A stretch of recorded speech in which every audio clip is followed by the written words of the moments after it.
So, Canadians, big news coming out of Canada today. Honestly, we're going to shoot another video, but this hot information just came through our desk. So we thought we might bring it to you first, bring it to you directly. So if you're Canadian and you're planning on cashing out some big investments, before you do, listen to this video.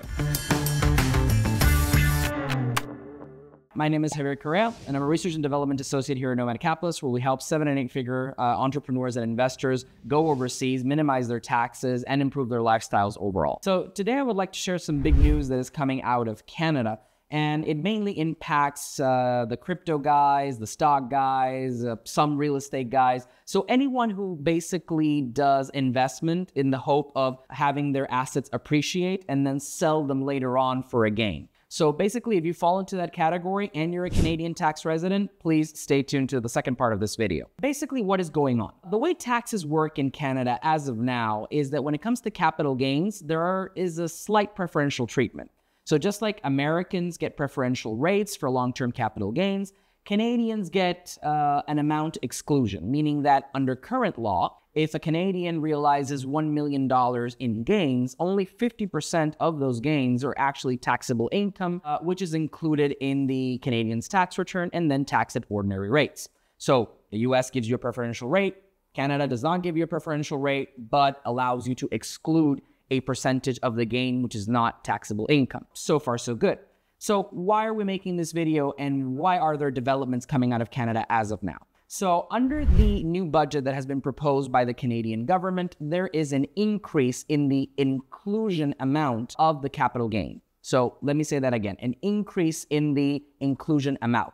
So we're going from a 50% inclusion to a 2/3 inclusion. So what does that mean in practical terms? Well, for example, let's say John Smith or Pierre Dupont, if he's in Quebec, realizes $900,000 in capital gains. Well, under today's system, he would just take $450,000 worth of gain. That would be taxable under ordinary rates. The other $450,000 would be tax-free. Under this new proposed law, which takes effect for dispositions made after June 24th, 2024, so of this year, the same person would have to make a 2/3 inclusion, meaning that instead of having $450,000 taxed, he would be taxed on $600,000. So you see where the problem is. Before, you were taxed on a lesser amount. Now you're being taxed at the same rates, but on a larger amount of your gain, which means an overall tax increase for you investors located in Canada. For individuals, there is a bit of breathing room. So the first $250,000 in gains realized by the individual will still be taxed under the old rules, meaning that the 2/3 inclusion does not count for the first $250,000 of gain if you're an individual. However, if you're investing through a Canadian corporation, then unfortunately there is no breathing room and you will still be taxed with the 2/3 inclusion rule. However, if you are realizing gains indirectly, for example, through a Canadian partnership that is a transparent entity for tax purposes, then you may still benefit from the $250,000, let's call it breathing room, which allows individuals a bit more of a relaxed situation when it comes to this otherwise terrible tax increase. So if you are planning to exit Canada, whether now or in the future, and your main income comes from capital gains, again, you trade stocks, you trade crypto, maybe you're a big real estate investor, where can you go to either minimize or avoid capital gains tax altogether? So there are many options that would be available to you as a Canadian. Now, for the purposes of this video, I'm going to be focusing on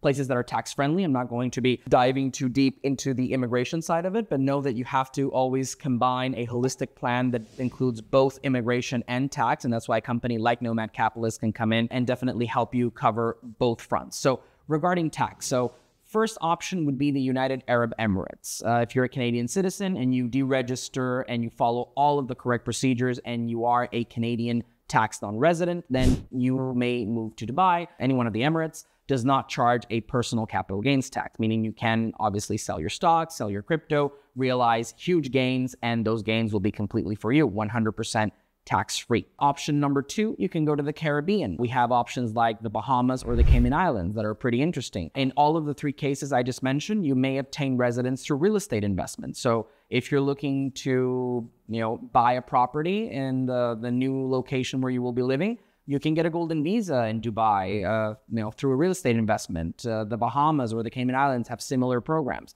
So you can relocate to any one of these places and benefit from a full, not even exemption, from the fact that the capital gains tax doesn't even exist in these countries, which makes it very practical. In addition to that, if you want more of a European lifestyle, we can look into some of the various options that exist in Europe. There's another video we did recently on Switzerland, for example. If you're curious about Switzerland, feel free to check that one out. But even without the lump sum tax program, Switzerland, unless you're a professional trader, does not tax capital gains derived from movable assets, meaning capital gains derived from the sale of shares or crypto. All of these would be tax-free in Switzerland, unless, of course, you qualify as a professional trader, in which case you will fall under other rules. But most people watching this video probably do not fall under that category. If you're okay with paying some tax, but you want to simplify your life, then, maybe looking at a non-dom option in Europe might also be interesting.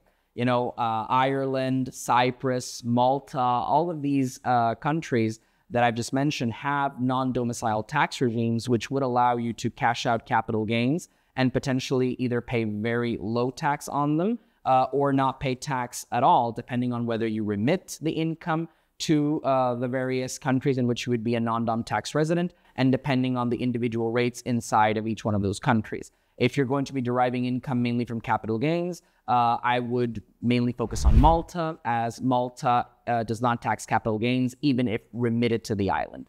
So there you have it. One option in the Middle East, two in the Caribbean, a handful in Europe, and one even outside of the European Union, which is Switzerland, which is in Europe, but always a bit different because it's not EU. So that is what's going on right now in Canada. And those are the options that you could potentially look into if you want to relocate to a place that either does not tax capital gains tax, or tax it very lightly, or taxes it only under certain circumstances. So if you want to learn more about what's going on in Canada, what are the latest developments there, and you want to learn more about the options you have around the world to minimize your taxes on capital gains, potentially down to zero. If you're a Canadian, then please subscribe to our YouTube channel, hit like to this video, follow us on Instagram, visit our website, nomadcapitalist.com, and let us help you go where you're treated best.